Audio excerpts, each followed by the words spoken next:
વાગરા સ્થિત classic safety solution નામની યુનિટમાં મજૂરી કામ અર્થે ગયેલ યુવકનું વીજ કરંટ લાગતા યુવકનું ઘટના સ્થળે જ કમકમાટીભર્યું મોત નીપજ્યું હતું।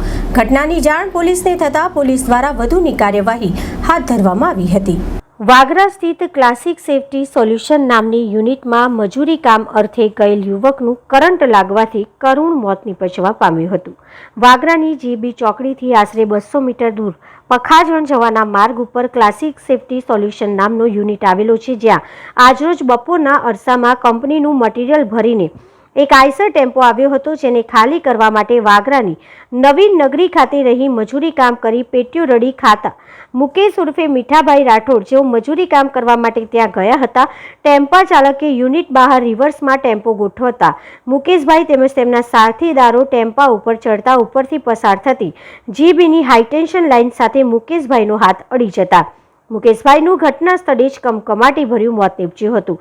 ઘટનાની જાણ લોકોને થતાં લોકોના ટોળેટોળા ઘટના સ્થળે ઉમટી પડ્યા હતા। મુખ્ય માર્ગ ઉપર ઘટના બનતા ટ્રાફિકનું પણ સર્જન થયું હતું। આ બનાવ અંગે વાગરા પોલીસને જાણ કરવામાં આવતા પોલીસ તાબડતોબ બનાવવાળી જગ્યાએ આવી પહોંચી હતી। મૃતદેહને ટેમ્પામાંથી નીચે ઉતારી 108 મારફતે વાગરાના આરોગ્ય કેન્દ્ર ખાતે ખસેડવામાં આવ્યો હતો।